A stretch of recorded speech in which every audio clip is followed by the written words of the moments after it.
একদিন এই ছেলেটা ঘরে যাওয়ার সময় পাথরের সঙ্গে অনেক জোরে একটা ধাক্কা খেয়ে যায়। এই জন্য সে অনেক রেগে সেই পাথরটাকে ভেঙে ফেলে। কিন্তু তখনই সেই পাথরের মধ্যে একটা আজব প্রাণীর বাচ্চাকে দেখে অনেক অবাক হয়ে যায়। এই জন্য ছেলেটা সেই প্রাণীটাকে তার বাড়িতে নিয়ে পানির মধ্যে ভিজিয়ে রাখে, যার ফলে কিছুক্ষণ পরেই সেই পাথরের ভেতরে থাকা প্রাণীটা জীবন্ত হয়ে ওঠে। এই জন্য তাকে দেখে ছেলেটার পুরো পরিবার অনেক ভয় পেয়ে যায়। কিন্তু এরপর তারা তাকে অনেক ভালো মতো দেখার পর বুঝতে পারে এটা হলো অনেক আদি যুগের একটা কচ্ছপের বাচ্চা। এই জন্য সে অনেক খুশি হয়ে তার বাবাকেও সেটা দেখানোর জন্য ডেকে আনে। তখন ছেলেটা কচ্ছপটাকে পানির ভেতর থেকে বের করে তার নাম রাখে কেপা।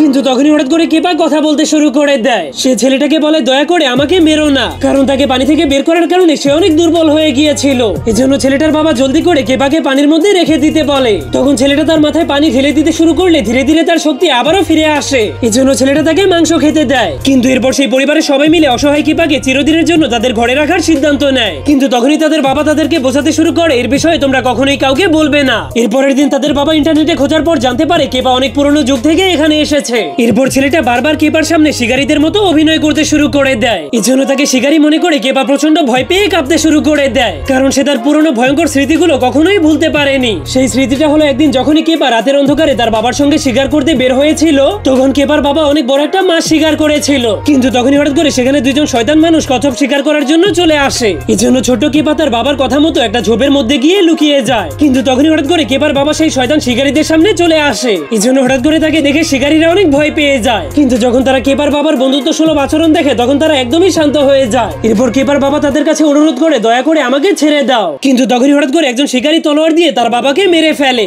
এরপর যখনই তারা কেপাকেও মারতে যাবে তখনই হঠাৎ করে সেখানে ভূমিকম্প চলে আসে, যার কারণে কেপা মাটির নিচে চাপা পড়ে যাওয়ার কারণে সময়ের সাথে সাথে সে একটা পাথরের মধ্যে বন্দী হয়ে যায়। আর ছেলেটা তাকে সেই পাথর থেকে বের করার পরেই সে আবারও জীবন্ত হয়ে গিয়েছে। এই জন্য ছেলেটা তাকে বোঝাতে শুরু করে এখন আর পৃথিবীতে আর কোনো শিকারী বেঁচে নেই। এটা শোনার পর কেপা অবশেষে একটু শান্তি খুঁজে পায়। এরপর ছেলেটার এবং তার পরিবারের যত্ন পেতে পেতে কেপা ধীরে ধীরে একদমই সুস্থ হয়ে যায়। কিন্তু ছেলেটার বোন এখনো কেপাকে একদমই পছন্দ করতো না। এরপর কেপা যখনই সম্পূর্ণভাবে ঠিক হয়ে যায় তখন সে তার পুরনো ঘরে ফিরে যাওয়ার সিদ্ধান্ত নেয়। কিন্তু ছেলেটা তাকে বলে, বাহিরের দুনিয়া অনেক পরিবর্তন হয়ে গিয়েছে, তুমি বাহিরে গেলে বাঁচতে পারবে না। এজন্য ছেলেটা কেপাকে বাহিরের দুনিয়া দেখানোর জন্য তাকে তার স্কুল ব্যাগে ভরে নেয়। এরপর তাকে শহরের মধ্যে ঘোরাতে শুরু করলে কেপা ব্যাগের ছিদ্র দিয়ে সবকিছুকে দেখতে শুরু করে। কিন্তু সে বাহিরের দুনিয়ার কিছুই বুঝতে পারছিল না। তখন সে দেখতে পায় যেই কাদাময় এলাকায় সে বসবাস করতো সেখানে এখন অনেক বড় বড় বিল্ডিং হয়ে গিয়েছে। এজন্য ঘরে পৌঁছানোর পর কেপার মনটা অনেক খারাপ হয়ে যায়, কারণ তার পুরনো সব প্রিয় জায়গাগুলো একদমই নষ্ট হয়ে গিয়েছিল।